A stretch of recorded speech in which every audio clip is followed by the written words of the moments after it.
So one of the most exciting recent developments in astronomy is the observations of protoplanetary disks in space, such as the disk that formed our solar system.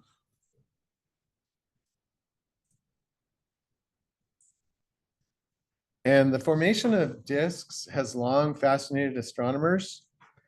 And once they settled on the protoplanetary disk hypothesis during World War II, they went to work on disk formation models. And then scientists recently developed telescopes to directly observe disks in space. And section 4-4 describes the current work on classifying the telescope images of disks. And in this introduction, I combined sections 4-3 and 4-6 in a discussion of the odd architecture of the solar system. And then section 4-5 focuses on the question everybody wants to know: how common are solar systems and extraterrestrials? And finally, the chapter ends with a discussion of philosophical and theological perspectives on the formation of the solar system. So at the time of the Galileo controversy, René Descartes, who's also a famous philosopher, supported the Copernican model that the planets revolved around the sun. And in 1629, right about the time that Galileo was put under house arrest, Descartes was the first to propose that the solar system formed naturally. And he proposed that vortices in the universe contracted and formed the sun and planet. Then about a century later, Emanuel Swedenborg, who was quite an interesting fellow, proposed that the sun had a shell that broke apart and formed the planets.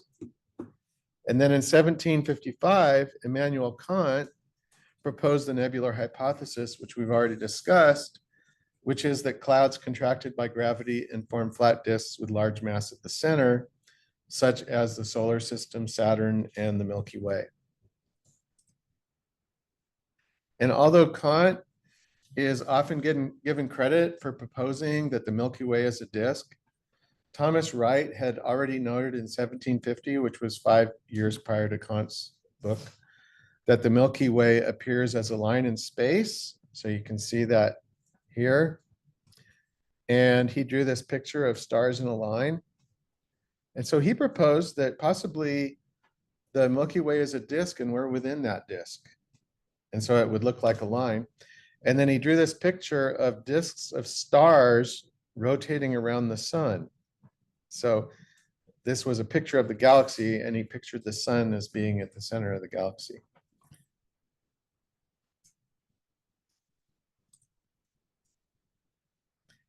Then after Kant, about 50 years later, Pierre Laplace, who had not heard of Kant's work, remember Kant didn't publicize his work widely, Laplace hypothesized that the solar system began as an incandescent gas cloud as large as the solar system. And he reasoned that as the cloud contracted, it left disks behind from which the planets formed. And I think he thought that the disks and the planets were initially lit like the sun. That was a later view, so I think he believed that also. About the same time as Laplace, William Herschel had a great telescope. It was 40 feet long. He and his sister made it. And he observed distant nebula in space. And he observed that the nebula in space could be resolved into individual stars. And here's some pictures he drew. And he thought that they were the result of the condensation of the clouds. And so his observations led to the island universe theory, which is that there are other galaxies of stars in the universe. And combining Laplace's and Herschel's work, the conception of the nebular hypothesis in the late 19th century was that a central light formed from the contraction of the cloud, and then that light spread out and formed the Milky Way galaxy. And then the solar system contracted within the Milky Way galaxy as proposed by Laplace. And they thought that everything was initially composed of light particles and that the Earth and other planets were initially small suns, which then cooled off and became planets. Well, primarily because of the difference in angular momentum of the planets and the sun, the nebular hypothesis was rejected in the early 20th century. Scientists did not think that objects that formed in the same cloud would have such different angular momentum. And then in 1905, geologist Thomas Chamberlain and astronomer Forrest Moulton proposed that a passing star pulled spiral arms out of the sun. And I think they were thinking about galaxies such as this, where they could see these spiral shapes coming out of the center, but this was an entire galaxy. So this theory was embraced by the scientific community, that the planets were formed by a nearby passing star that pulled the planets out of the sun. And so it remained in vogue for about 3.5 decades until 1939, when Lyman Spitzer showed that any material pulled out of the sun would just keep going out into space.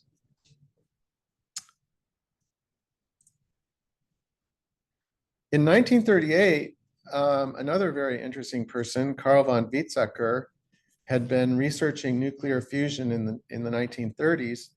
And at the time when the protoplanetary or the planetesimal hypothesis that I just described was still in vogue, he realized that the sun was 99% hydrogen and helium and 1% heavier elements, but the planets were primarily heavier elements. So he didn't think that that idea that the planets were pulled out of the sun was valid because they were different material. So he proposed that the solar system formed from a single cloud with 99% hydrogen and helium. And he proposed that 90% of the cloud collapsed and formed the sun, but 10% of the cloud was left behind. And because the planets are much smaller than the sun, he stated that it would have sufficient heavy material to form the planets. But at the time, he did not precisely define how the planets formed in this initial nebular hypothesis proposal. Well, then in 1944, he proposed the protoplanetary disk hypothesis, where he stated that the remaining cloud formed a disk and particles gathered in collisions and vortices in the disk. And planetesimals, we'll talk about that next time, are one step up from particles. They're intermediate between particles and planets. And he thought that planetesimals formed from aggregated particles and whirlpools. And this is still regarded as the first proposal of the protoplanetary disk hypothesis, which now is the protoplanetary disk theory because they've confirmed it with images of disks forming in space.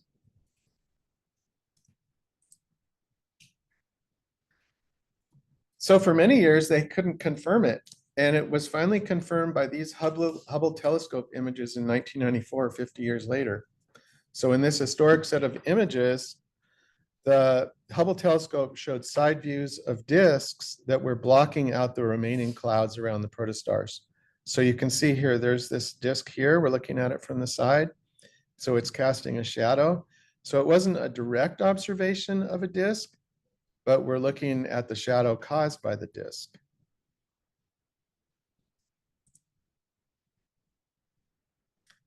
Then in 2011, scientists developed the ALMA telescope array, which is really an amazing set of radio telescopes that are deployed in various configurations in the Atacama Plateau in Chile. And depending on the distance between the farthest radio telescopes, that's the effective distance of the telescope. So this is really an amazing system. The computer system's amazing. Everything's amazing. But anyway, they can collect direct images of disks now, not just shadows. And the reason is they're looking at it in the infrared wavelength. And so the star is not emitting light in that wavelength. The disks are emitting light in the infrared. So that's how they can block out the star, which is much brighter than the disks. But we're not seeing the star because it's in the wavelength of the disk. And astronomers can classify the ALMA images by disk age and status. The disks on the left are 0.2 to 0.5 million years old. The next two columns are 0.5 to 1 million years old. And the right columns are 1 to 2 million years old. And the line in each image is the distance from Pluto to the sun. And as you can see, the disks are hotter near the star. In a few disks, there's holes, which is where the star has blown away the disk in that range. And in general, these are shown from 0.2 to 2 million years old. Protoplanetary disks are completely blown away by 3 million years. And so that's considered the final stage of planet formation. There might be some planet formation after that, but that's how long the protoplanetary disks last. So let's move on to disk formation models. The first step in the process of star and disk formation is the breaking of the larger molecular cloud, which we talked about last time, into cloud cores. And then the cloud cores contract. And because there's so much turbulence in the cloud, these cloud cores have a lot of angular momentum. They're spinning. And so when the core collapses during the ionization phase and forms a much smaller star and disk, the rotational energy is confined to a much smaller volume. And this causes the smaller cloud to spin much faster. And it's like a figure skater who has her arms out and then brings in her arms and spins much faster. So we've all seen that in the Olympics. And another way to say this is the rotational energy is transferred to the disk, which causes the protoplanetary disk that formed around our sun is called the circumsolar disk. And Frank Xu from NASA drew these images of the formation of the circumsolar disk several decades ago, but they're still accurate. And so the circumsolar disk formed at the midplane of the remaining cloud around the protosun. So here would be the protosun in the center. Here would be the protosun in the center. And then the disk stretches out. And you can see that the solid ice and dust, remember the molecular cloud that formed the solar system had ice and dust in it. So the solid ice and dust falls to what becomes the midplane by gravity. And the gases are left behind. And so the midplane is where the planets formed. So they developed all this based on theory prior to observing disks in space. So after they decided on the protoplanetary disk model, they were able to just come up with this scenario based on physics.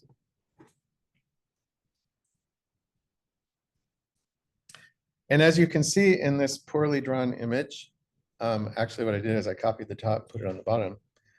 But the midplane is at the gravitational center. There's an equal amount of material above and below the midplane. And so these black and white dots represent dust and ice falling to the midplane. So in the midplane dust layer that formed our solar system, because there was probably 50% water ice and 25% dust in the molecular cloud that formed the solar system, there was also this distribution of materials in the midplane dust layer. And we'll talk more about why our planet is almost all dust, very little water in chapter 5, where we talk about the formation of the planets.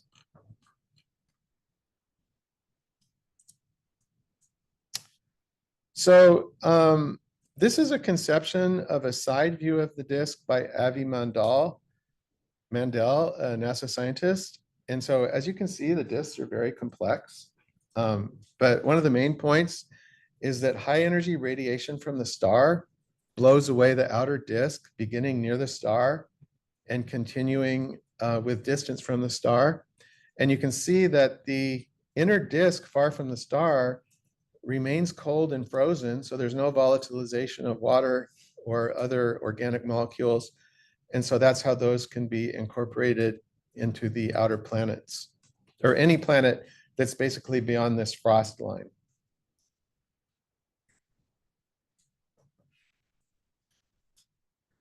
So there's 3 disk classifications. There's protoplanetary disks, which have disk atmospheres remaining. There's transition disks with partial disk atmospheres. And there's dusty disks, which have no disk atmospheres. And there is also combinations, such as in this image, where the inner disk is only dust inside the soot line, And then outside the frost line, the gas, it's called the disk atmosphere, is still present above and below the midplane. So we'll just look at a few sample disk images from the ALMA telescope in a little more detail. These are also in the chapter. TW Hydrae is a transition disk.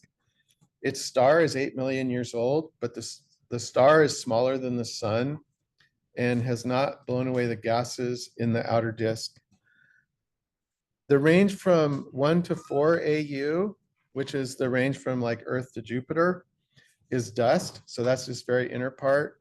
And I have a picture of the inner part also in the chapter, but we can't really see it here. This first gap is at 22 AU, or 22 times the distance of the Earth to the sun. And that's probably the location of a planet that swept up the dust and gas. So we can see planets forming in the disks by these gaps. The really interesting thing is that scientists can also detect chemicals in the disks by looking at the spectral signature. So even though these images are in the infrared range, even the infrared range has a spectral signature, just like the visible light range. And so based on its spectra, scientists can see methanol and water ice in the outer disk atmosphere of TW Hydrae.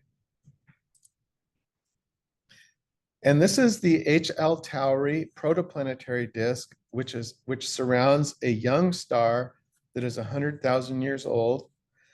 The disk is optically thick, which means it still has a disk atmosphere. They can't see through it. And planets are forming in the gaps in the disk. This is a disk from V883 Orionis, which is a young star, but it's larger than the sun and has flash heating events, so it has blown away the disk atmosphere. The outer region also does not have a disk atmosphere, even though it might look like it, but what it is it's solid ice and dust particles, because it's too cold at this distance from the star to melt them. So these are particles, but they're covered by ice. So let's switch to looking at our own solar system. So scientists can learn about the formation of our solar system, obviously, by looking at the planets. So before they could observe disks directly, most of the work on protoplanetary disk formation was based on our own solar system. Then on exoplanets that they could observe, not only can they observe disks in space, but they can observe exoplanets that have already formed. Well, what we've now learned from the observations of exoplanets is that our solar system has an odd architecture, which refers to the distribution of planets. And specifically, our solar system has 4 very small, relatively small inner planets and 4 very large outer planets. And so in this graph at the bottom, all the inner planets are less than 1 kilograms times 10 to the 24th mass, whereas Jupiter is near 2,000 kilograms times 10 to the 24 mass. And the other planets are between 100 and 600. So in contrast, all observed exoplanet systems have evenly sized planets. But we must be cautious about making any conclusions, because with current telescope technology, the Earth and other terrestrial planets are undetectable. They're too small and far from the star. And the way they see these planets is the planets go in front of the star, they can see a change in brightness, and also they cause the planets to wobble with their rotation or their orbit around the stars. So we'll have to wait and see if there's any other Earth-type planets in exoplanet systems with large Jupiters. Another thing that's odd about the solar system is there should be an even progression of distances according to theory, but there's a gap in the progression between Mars and Jupiter. And you can see that I set up a logarithmic scale on the y-axis, and the slopes should just be the same if there's an even progression. But you can see that there's a jump in the slope between Mars and Jupiter, which basically means there's a missing planet there.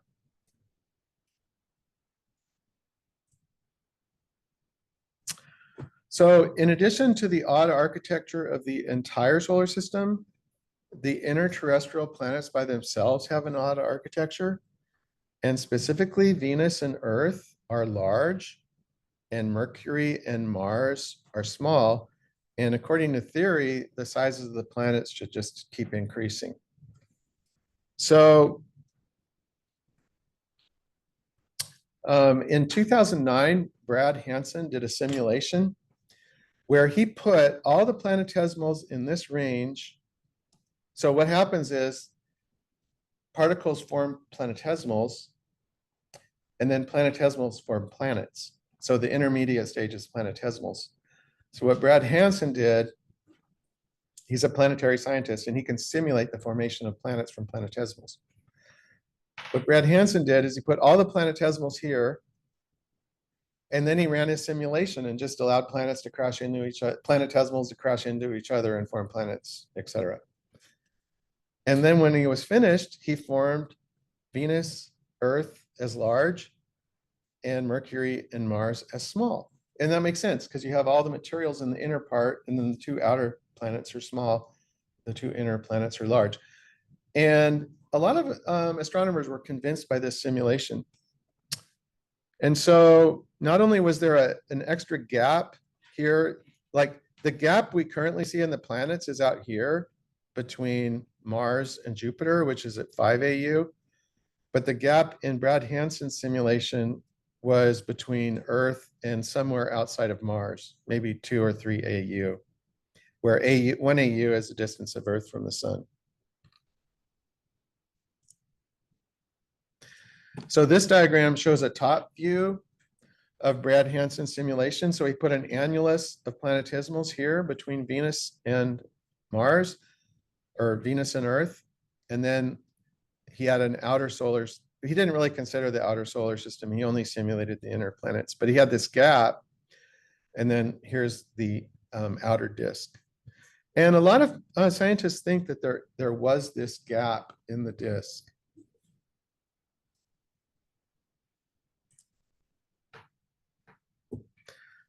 Okay, so here's 3 statements by planetary scientists. Batigan, Laughlin, and Morbidelli said, the solar system's configuration of small inner rocky worlds and large outer giants is anomalous in comparison with most other planetary systems, which have different architectures. And then Raymond, Isidoro, and Morbidelli said, typical exoplanet systems have large planets close to the star, and the planets in each exoplanet system usually are of similar sizes. We have dramatically different sized planets, which may be the oddest thing of all. And then Kevin Walsh, another planetary scientist, said, we have no idea why our solar system doesn't look like these others, and we would love an answer.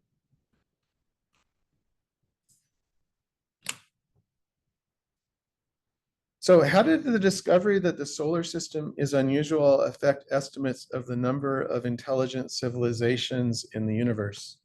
So I was curious. I just wanted to look up a recent paper on the estimate. Remember we talked last time about how there was the Drake equation, which was developed by Frank Drake, and Carl Sagan estimated there's like 1 million intelligent civilizations in the Milky Way, or up to 1 million.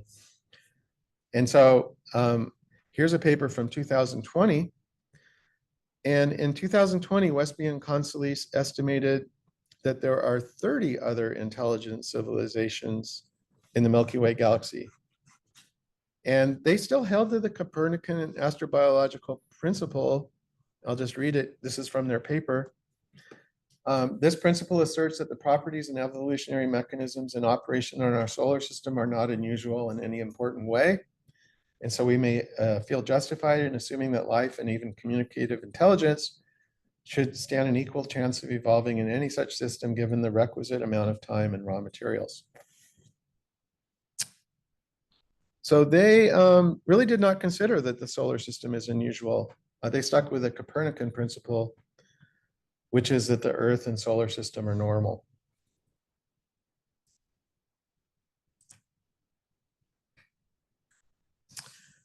However, the discovery that the solar system is unusual is earth-shaking. And to understand the significance of this change, we must go to the mediocre Earth versus special Earth debate that was sparked by the book, The Rare Earth Hypothesis, which was published before you were born in the year 2000. But it generated an enormous debate because it criticized the Copernican principle, which was extremely popular among scientists. So they said the Earth isn't a normal planet. It's extremely odd. And they weren't even considering that there's our solar system is different.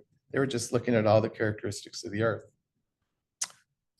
But anyway, they criticized the Copernican principle and said, no, there's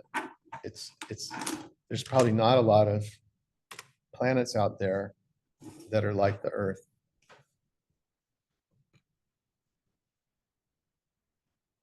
Another name for the Copernican principle was the mediocre Earth principle. So it was sort of like the rare Earth principle versus the mediocre Earth principle. So for many unbiased observers, like scientists, the exoplanet data that indicates the solar system and Earth are unusual has swung the debate in favor of the rare Earth hypothesis.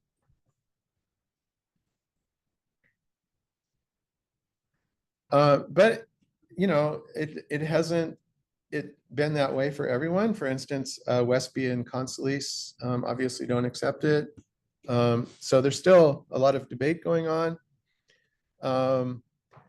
So I looked at like what different people from different perspective would think about the solar system being unusual. And so first is atheists. I think many atheists have adjusted their viewpoint, now think that the solar system is unique and that there's fewer intelligent civilizations in the universe than was previously thought. However, they still think that the solar system is a random chance event and that there's no intent in the universe to form our solar system or any other solar systems. Okay, next is theistic evolutionists. They believe that God set up the universe to form solar systems.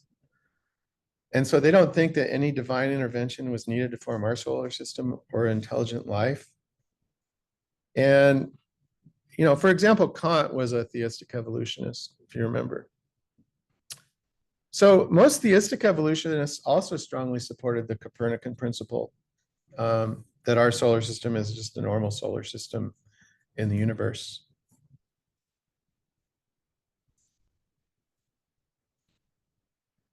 Okay, let's move on to progressive creationists.